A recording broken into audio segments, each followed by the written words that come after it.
Programa Fé Perfeita. Não haverá outro Calvário a resgatar sua vida. Não haverá outra mensagem, não haverá outra Bíblia. Não haverá outro profeta a te mostrar a saída.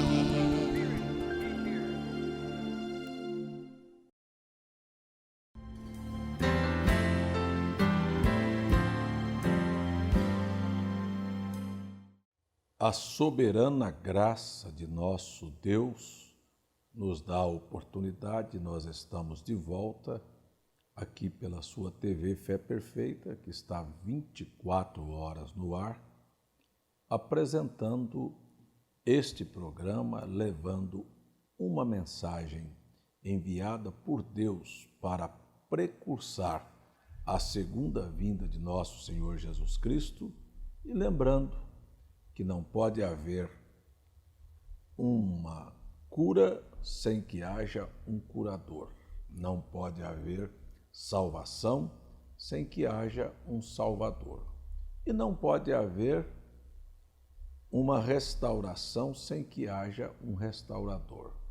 Se nós temos na Bíblia Sagrada uma linha traçada por Deus para que as profecias do Antigo Testamento fossem todas alinhadas, nós vamos ver que Deus faria exatamente assim na sua segunda vinda.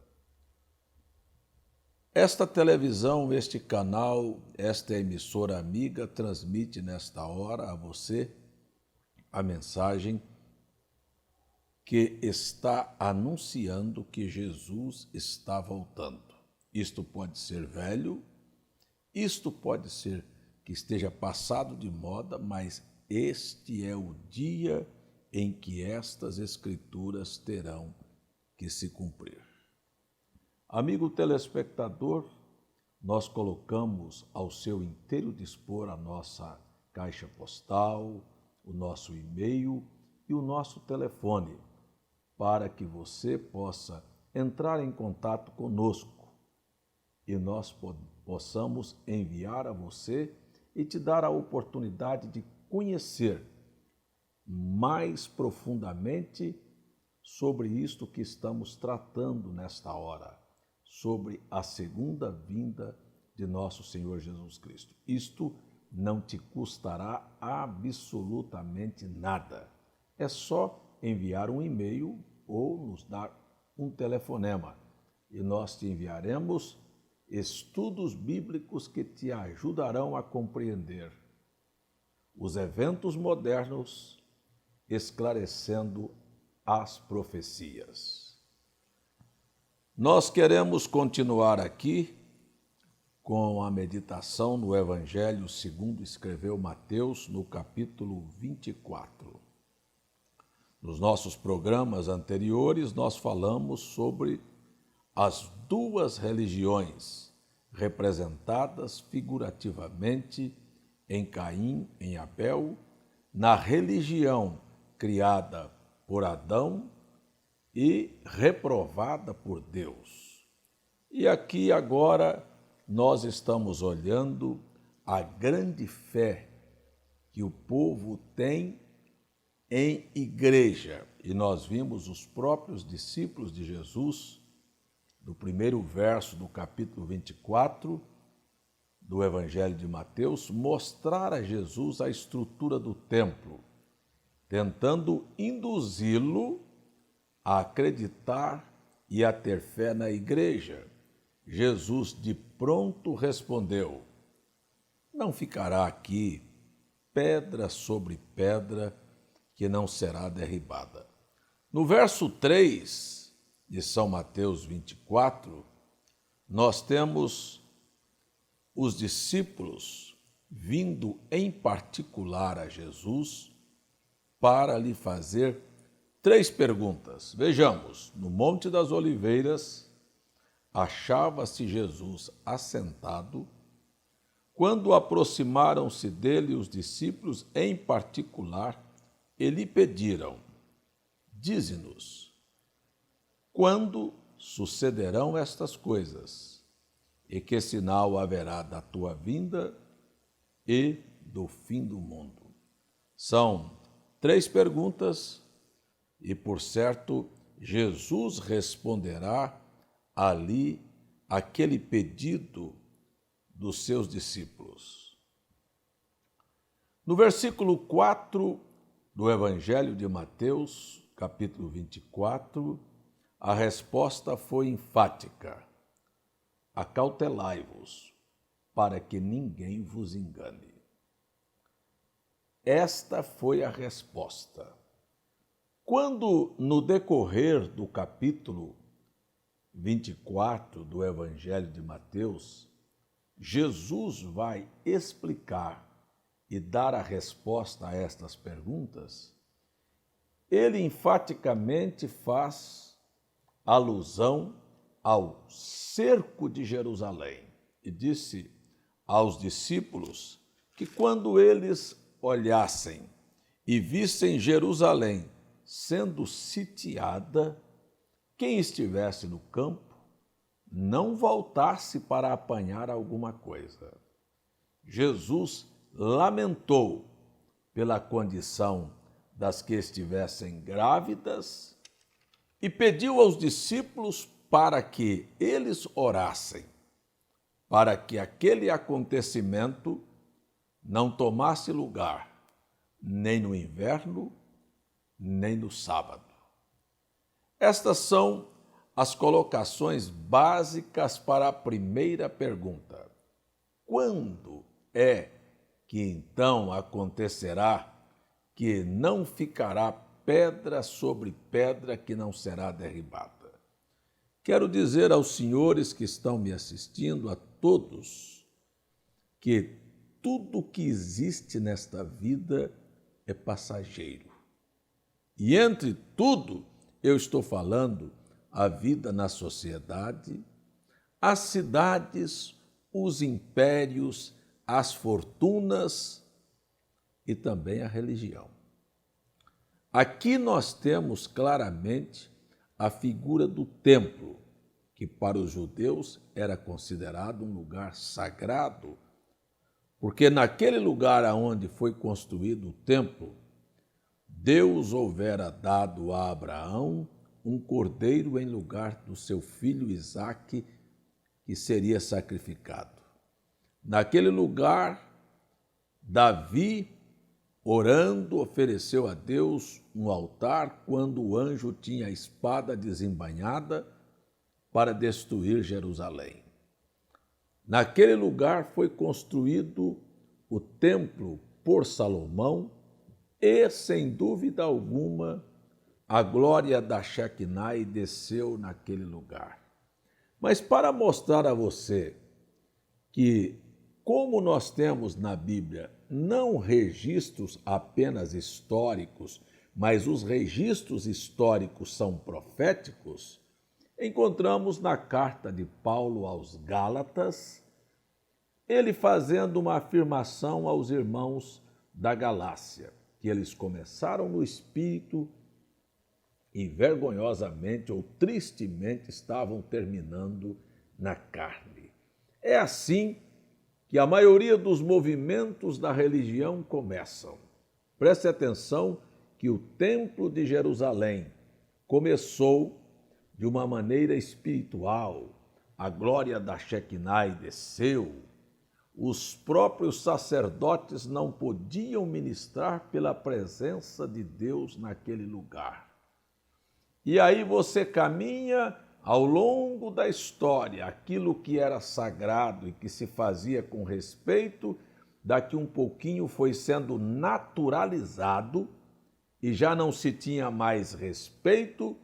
Os cordeiros que vinham para o sacrifício vinham de forma que era eram cordeiros aleijados ou cegos, defeituosos.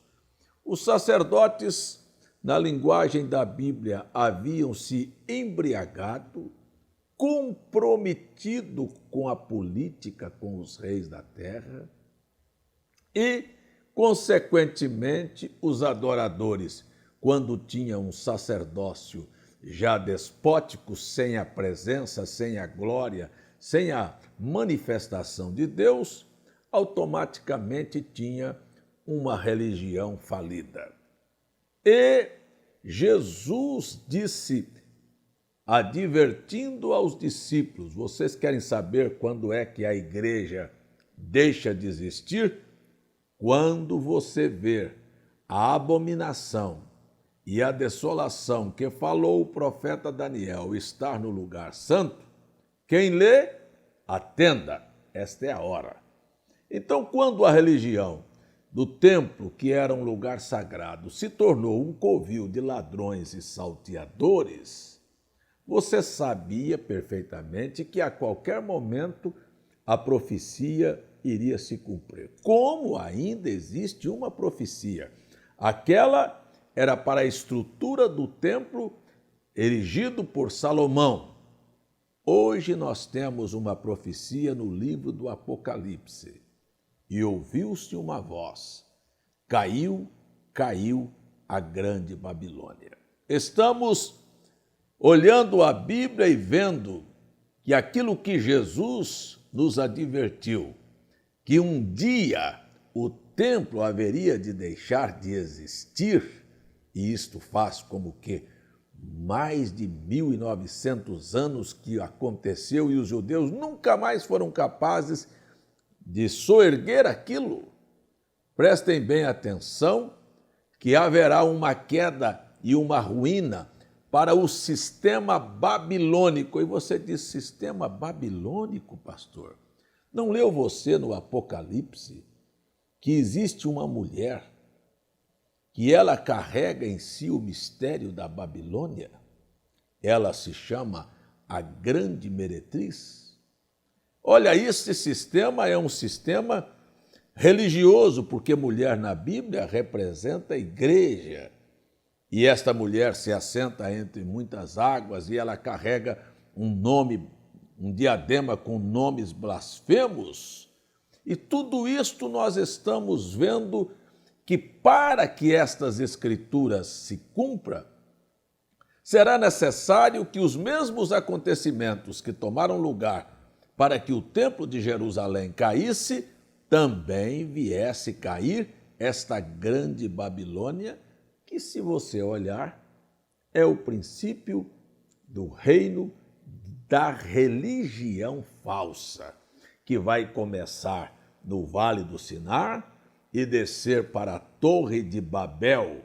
Para quem não sabe, Babel, o nome original Babel quer dizer portão dos céus. São as igrejas que aparecem como meio de salvação, parece que aquele é o caminho que levará o homem ao céu para escapar do juízo de Deus. Daqui um pouco vira uma confusão. Eu afirmei em alguns programas passados que só existem duas igrejas. Uma verdadeira, representada na adoração de Deus em Gênesis capítulo 3, no cordeiro que Deus mata para vestir o homem, porque cobertura quer dizer religião, e uma religião falsa inventada por Adão, que foi através de folhas de figueiras, e Deus não aceitou aquilo. Só que a humildade de Adão fez com que ele se vestisse do pensamento de Deus e abrisse mão da sua religião. Mas mas Caim, no capítulo 4, ele não é capaz de seguir o exemplo de Adão.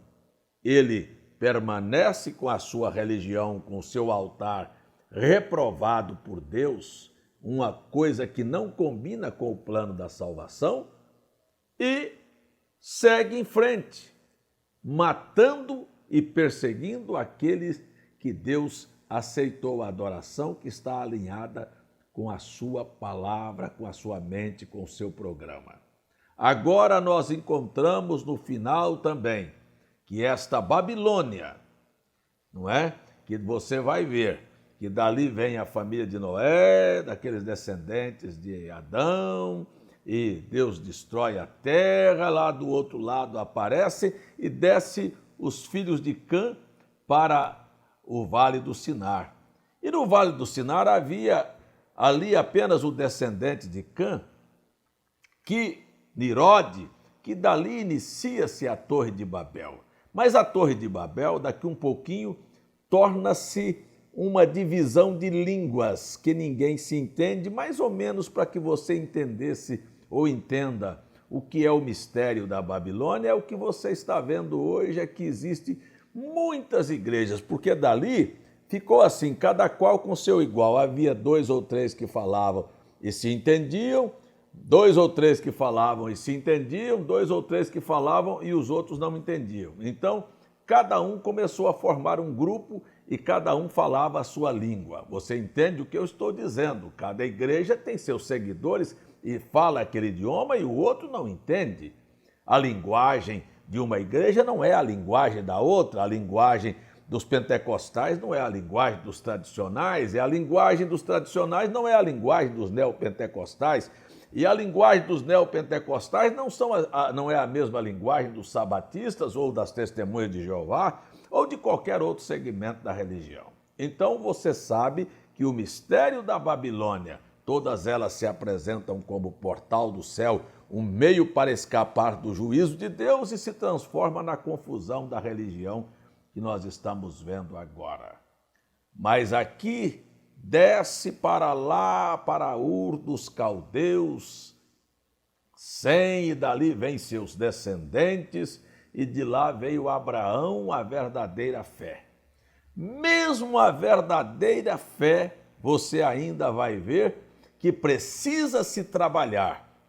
O que Jesus fez mais tarde, tirando a atenção do povo da igreja. Eu tenho pregado e falado abertamente para que as pessoas não creiam na Igreja Batista, nas Assembleias de Deus, na Universal. Estou pregando abertamente que elas não creiam na Internacional, que não creiam na Adventista, que não creiam na Testemunha de Jeová, que não creiam no tabernáculo aonde eu sou pastor.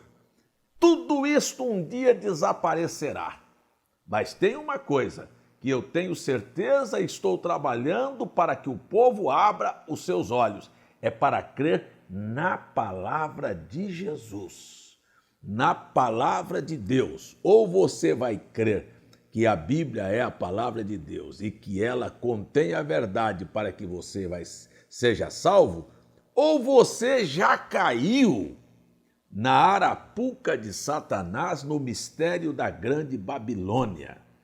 E você, dentro do mistério da Babilônia, estará selado eternamente para a sua perdição, viu? Com o selo da besta, sem saber o que é que você está seguindo. E muitos esperando uma tatuagem na mão ou na testa, e a sua alma já selada para a perdição por descrer da palavra e crer numa igreja. Quero dizer para você que os discípulos quiseram convencer Jesus do templo. E Jesus disse, quando você ver a abominação é isso que você viu. Os judeus fizeram a abominação com um sacrifício relaxado, um culto relaxado, sabe? E os gentios? Qual é a prova cabal que nós estamos para ouvir a voz do caiu a grande Babilônia? É quando você vê a condição da igreja gentia, relaxada, com modas, com política, com comércio, com o desfile, com ponto de encontro, de apoio para adultérios. A igreja se tornou um ponto de apoio para adúlteros e adúlteras se esconderem. E nós temos, vergonhosamente, até jornais anunciando que igrejas, né, que a gente pensa que poderia ser séria, está promovendo encontros para pessoas da terceira idade conhecerem novas pessoas se juntarem, ou divorciados, ou viúvos, conhecerem outras pessoas para se casarem. Igreja nunca foi para isto. Igreja não é clube, igreja não é boate, igreja não é um teatro, igreja não é um centro desportivo, igreja não é desfile de modas. Igreja é lugar daqueles que querem orar, adorar a Deus, buscar ao Senhor, terem um encontro, saciarem as suas almas. Mas a igreja se meteu na política, se meteu em obras filantrópicas e sociais, que não é trabalho, não é da alçada da igreja. A igreja é responsável por pregar a palavra e pelos seus fiéis.